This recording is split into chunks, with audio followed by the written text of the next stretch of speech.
Hello everyone, welcome back to another video. ಈ ಒಂದು ವಿಡಿಯೋದಲ್ಲಿ ಕನ್ನಡದ ಮೂಲಕ ತುಂಬಾ ಬೇಸಿಕ್ ಆಗಿರ್ತಕ್ಕಂಥ ಚಿಕ್ಕ ಚಿಕ್ಕ ಇಂಗ್ಲಿಷ್ ವಾಕ್ಯಗಳನ್ನ ಕಲಿಯೋಣ ಅಂತ. So let's get started. ಇಲ್ಲಿ ಫಸ್ಟ್ ವರ್ಡ್ ನೋಡಿ, ಫೋರ್. ಫೋರ್ ಅಂದ್ರೆ ಗಾಗಿ, ನನಗಾಗಿ, ನಿನಗಾಗಿ ಅಂತ ಹೇಳೋದಕ್ಕೆ ನಾವು ಇಂಗ್ಲಿಷ್ ಅಲ್ಲಿ ಫೋರ್ ಅನ್ನ ಬಳಸ್ತೀವಿ. ಇದನ್ನ ಯೂಸ್ ಮಾಡಿ ಕೆಲವು ಚಿಕ್ಕ ಚಿಕ್ಕ ವಾಕ್ಯಗಳನ್ನ ಕ್ರಿಯೇಟ್ ಮಾಡೋಣ ಅಂತ. ಫಸ್ಟ್ ಒನ್ ನೋಡಿ, ನಿನಗಾಗಿ. ನಿನಗಾಗಿ ಅಂತ ಇಂಗ್ಲಿಷ್ ಅಲ್ಲಿ ಹೇಳ್ಬೇಕಂದ್ರೆ ಫಾರ್ ಯು ಅಂತ ಹೇಳ್ತೀವಿ. ನನಗಾಗಿ. ನನಗಾಗಿ ಅಂತ ಹೇಳ್ಬೇಕಂದ್ರೆ ಫಾರ್ ಮೀ ಅಂತ ಹೇಳ್ತೀವಿ. ರೈಟ್, ಫಾರ್ ಮೀ ಅಂದ್ರೆ ನನಗಾಗಿ. ನಮಗಾಗಿ ಅಂತ ಹೇಳ್ಬೇಕಂದ್ರೆ ಫಾರ್ ಅಸ್ ಅಂತ ಹೇಳ್ತೀವಿ. ರೈಟ್, ಫಾರ್ ಅಸ್ ಅಂದ್ರೆ ನಮಗಾಗಿ.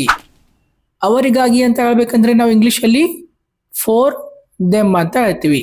ರೈಟ್, ಫಾರ್ ದೆಮ್ ಅಂದ್ರೆ ಅವರಿಗಾಗಿ.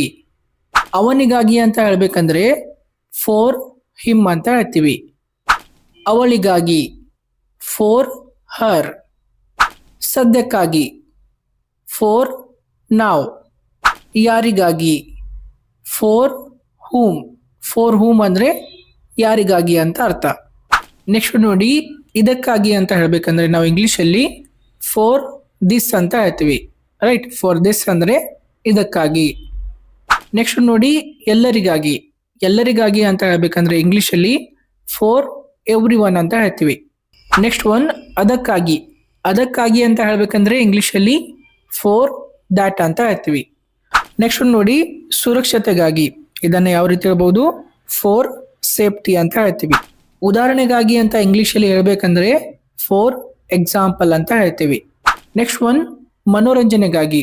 ಇದನ್ನ ಇಂಗ್ಲಿಷ್ ಅಲ್ಲಿ ನಾವು ಫಾರ್ ಎಂಟರ್ಟೈನ್ಮೆಂಟ್ ಅಂತ ಹೇಳ್ತೀವಿ. ಎಂಟರ್ಟೈನ್ಮೆಂಟ್ ಅಂದ್ರೆ ಮನೋರಂಜನೆ ಅಂತ ಅರ್ಥ.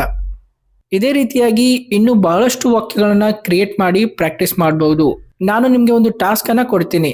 ಫೋರ್ ಅನ್ನ ಬಳಸಿ 5 ವಾಕ್ಯಗಳನ್ನ ಕ್ರಿಯೇಟ್ ಮಾಡಿ ನನಗೆ ಕಾಮೆಂಟ್ ಅಲ್ಲಿ ತಿಳಿಸಿ. ವಿಡಿಯೋ ಇಷ್ಟ ಆದರೆ ನಮ್ಮ ಚಾನಲ್ಗೆ ಸಬ್ಸ್ಕ್ರೈಬ್ ಮಾಡೋದನ್ನ ಮರೆಯಬೇಡಿ. Thank you.